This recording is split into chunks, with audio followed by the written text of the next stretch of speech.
The morning after my wedding, I woke up believing my life had finally settled into something safe. My name is Hannah Mercer. I was 32, an elementary school teacher, and I had married Logan Pierce less than 24 hours earlier. Sunlight filled our bedroom. Logan was still asleep beside me, one arm thrown carelessly across the sheets, breathing slow and calm. He looked peaceful, like a man with nothing to hide. I slipped out of bed quietly, made tea, and cut a small piece of leftover wedding cake. I remember smiling to myself, thinking how strange it felt to call someone my husband. Then my phone rang. An unknown number. I almost ignored it. "Hello," I answered. "Miss Mercer?" a man asked. "This is Thomas Hale. I am the manager at Heritage Bistro. We hosted your wedding last night." I smiled. "Yes, thank you again. Everything was perfect." There was a pause, long enough to make my stomach tighten. "That is not why I am calling," he said. "We reviewed our security footage this morning. What we found involves your wedding." My heart skipped. "Involves how?" "I cannot explain over the phone, Miss Mercer. You need to come here and see it in person. Today." Then he lowered his voice. "Please come alone, and do not say a word to your husband." Behind me, the shower turned on. Logan was awake. And in that moment, my perfect new marriage cracked wide open. Before that phone call, I believed I knew exactly who my husband was. Logan Pierce came into my life quietly, almost gently. We met 6 months earlier at a small bookstore near downtown. I was searching for a teaching guide for my 3rd grade class.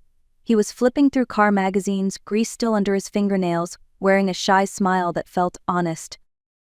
He offered to help me reach a book on the top shelf. We started talking. It felt easy, natural, like two adults who did not need games. Logan listened when I spoke. He remembered details. He asked about my students, my parents, my day. He brought me coffee at school when I stayed late grading papers. When I was tired, he noticed.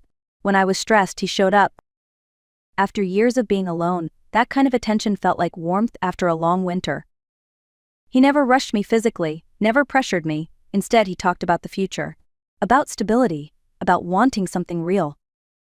One night, barely a month into dating, he said he was serious about me, that he did not want to waste time pretending. My parents were cautious. My friends were surprised. 6 months felt fast. But with Logan, everything felt calm, predictable, safe. He did not drink much. He worked hard as a mechanic. He said he wanted a simple life, a wife, a home. I believed him.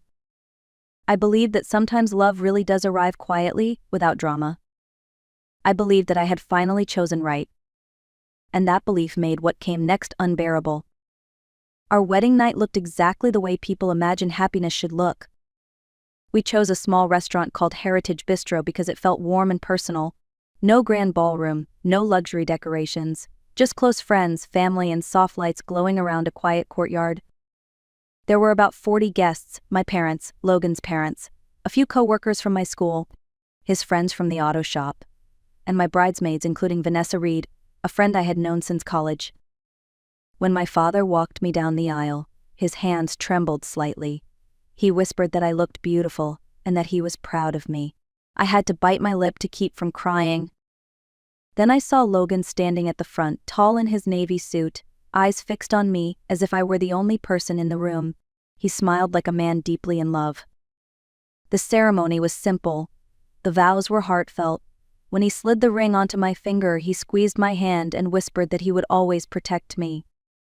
During our first dance, he pulled me close and told me he was the happiest man alive. People recorded us on their phones. Someone wiped away tears. It felt like a moment meant to last forever. But there were small things I ignored. Vanessa laughed too loudly. She touched Logan's arm when she spoke to him. At one point, she wrapped her arms around his shoulders and joked that he was lucky to have me. I noticed it, but I brushed it off. Vanessa had always been that way, confident, physical, comfortable with attention. I told myself I was being silly. I was a bride. Emotional, tired. Later, when I danced with my father, Logan stepped away for a while. He said he needed to take a work call outside. I did not question it. Why would I? That night, surrounded by smiles and music, I believed I was the luckiest woman in the room. I did not know that while we celebrated love, something ugly was already hiding in the shadows. The apartment we came home to that night was mine. A modest 2-bedroom condo on the 4th floor of a brick building near downtown. Nothing fancy, but it was warm, paid off, and filled with memories. I inherited it from my grandmother 3 years earlier. She had worked her entire life as a bookkeeper, careful with every dollar. Before she passed, she made me promise never to sell it. "This place is your safety," she told me. "No matter what happens, you will always have a roof over your head." I kept that promise. I renovated slowly, new wallpaper, simple furniture, a small kitchen table by the window. It felt like home because it was built with patience and care. Logan used to say that was what he loved most about it, that it felt real, honest, like a place meant for family.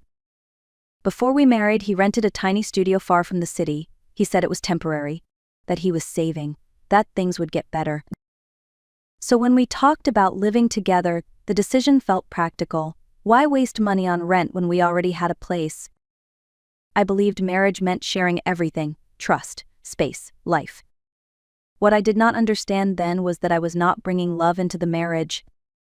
I was bringing security. And to the wrong person, security looks a lot like opportunity. I drove to the restaurant with my hands shaking on the steering wheel. Heritage Bistro was closed during the day. The parking lot was empty. Chairs were stacked inside, and the warmth from the night before was gone, replaced by silence and the sharp smell of cleaning products. Mr. Thomas Hale met me at the door. He looked tired, older than he had the night before. "You should sit down before you see this," he said quietly. That was when fear truly settled in my chest. He led me down a narrow hallway past the kitchen and into a small office at the back. A laptop sat open on the desk. The screen was paused on a black and white image. Mr. Hale hesitated before speaking. "I want you to know I debated calling you at all, but if this were my daughter, I would want someone to tell her." He pressed play. The video showed a storage room, shelves, boxes, a small couch in the corner.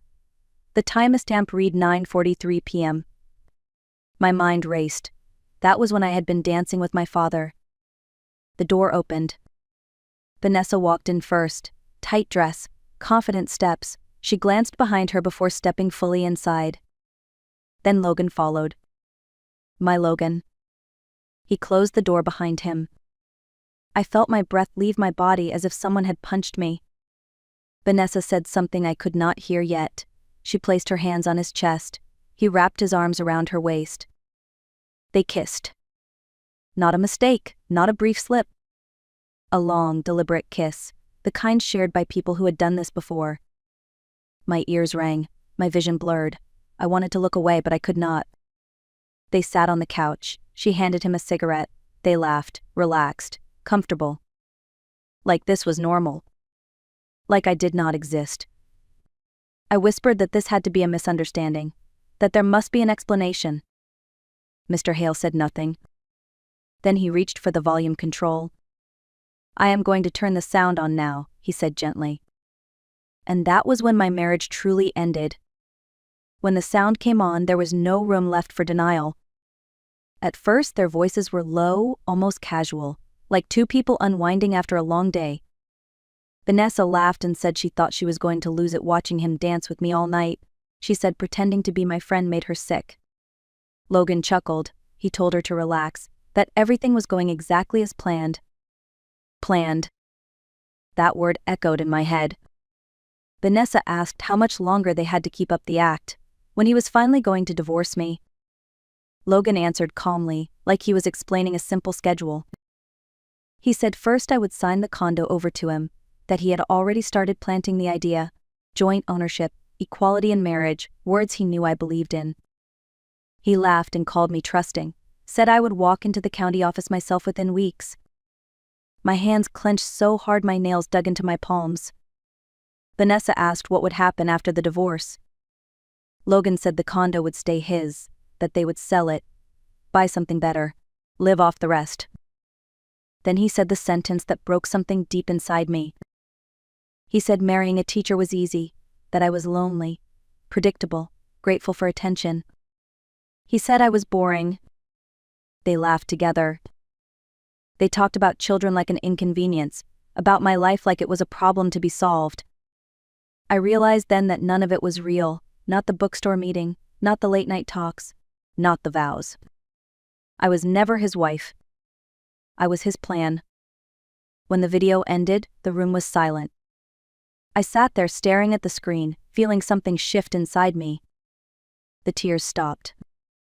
In their place came something colder. Clearer. I did not scream. I did not beg. I understood one thing with terrifying certainty.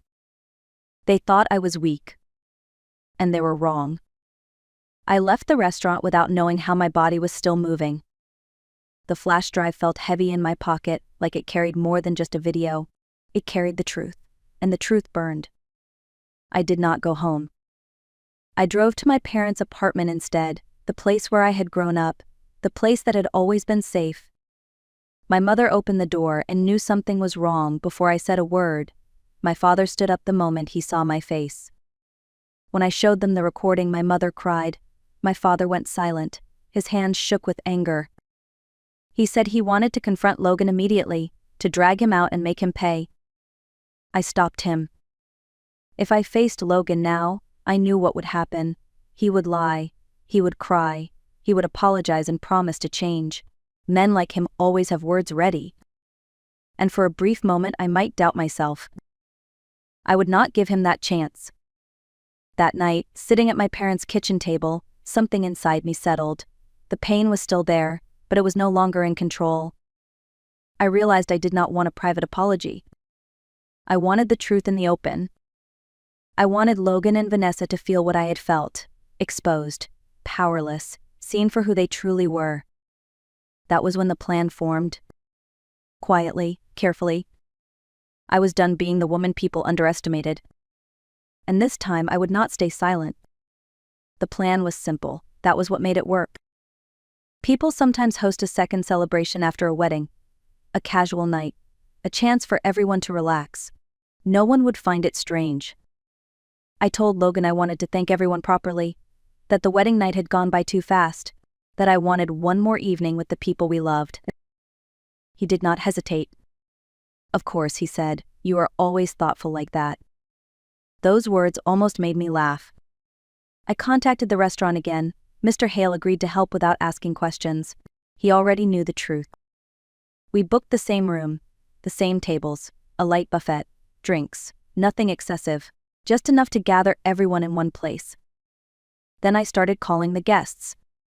Friends, family, co-workers, Logan's parents, his friends from the shop. Everyone sounded happy to be invited. Vanessa was especially enthusiastic. She joked that I was spoiling everyone, that I was the perfect wife. I smiled while she spoke. Logan never suspected a thing. He kissed my cheek, made weekend plans, talked about our future like it was still real. I watched him carefully during those days, the ease of his lies, the comfort of his deception. And I understood something important. If I had confronted him privately, he would have twisted the story. But this time there would be no room to hide. By the time Saturday arrived, everything was ready. All I had to do was show up and let the truth speak for itself. The restaurant filled faster than I expected.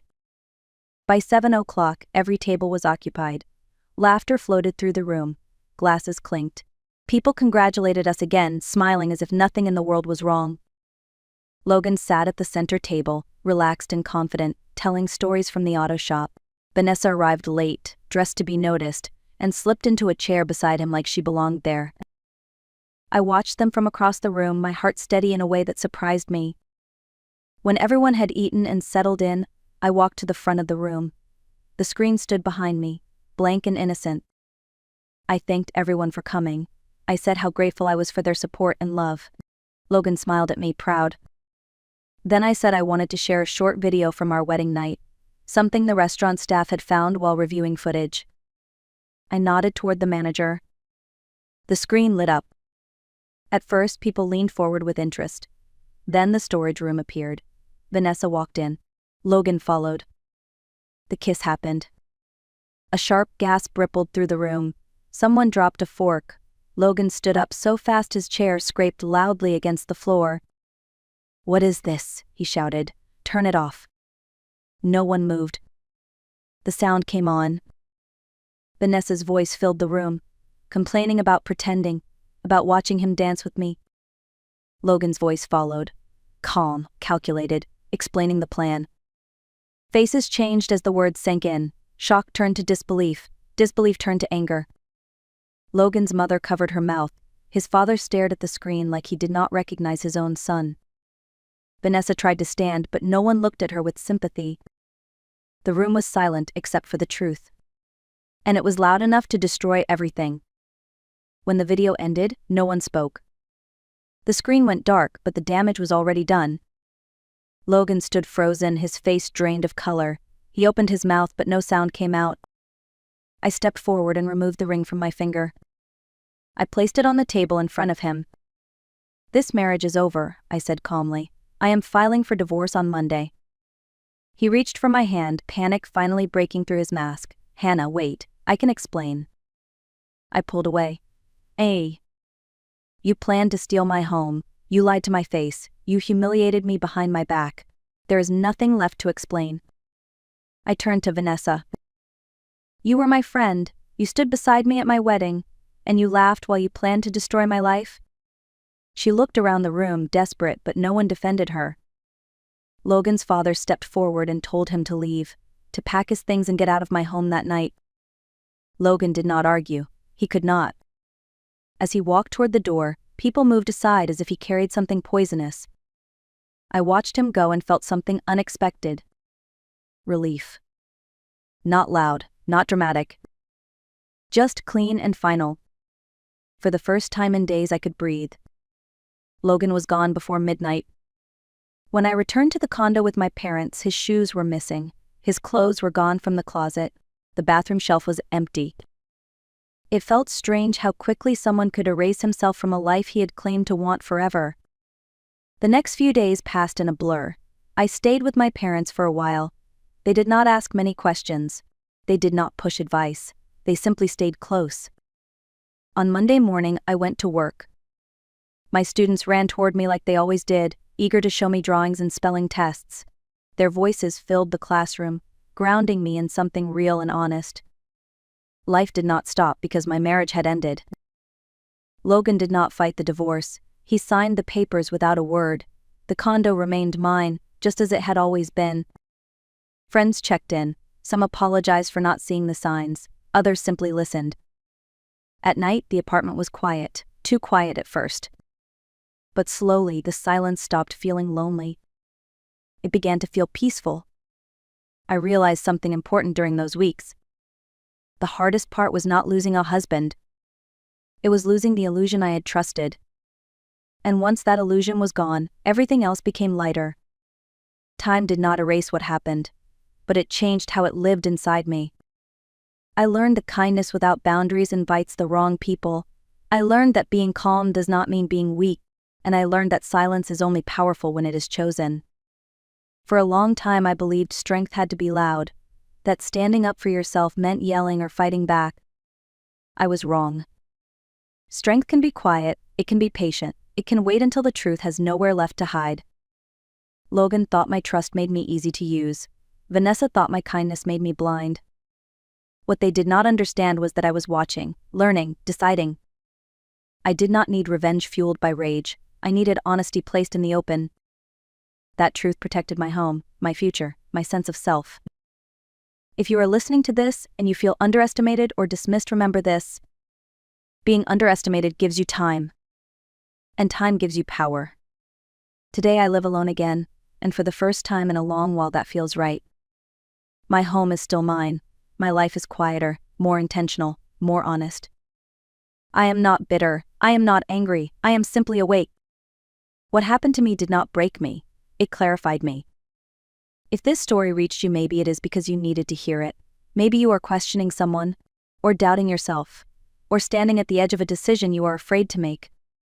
Trust yourself, pay attention to actions, and never ignore that quiet voice inside you. If you found this story meaningful, support the channel with a like, share it with someone who might need it, and tell me in the comments where you are watching from and what this story made you think about. 2 more life stories are waiting for you on the screen. Thank you for listening, and I will see you soon.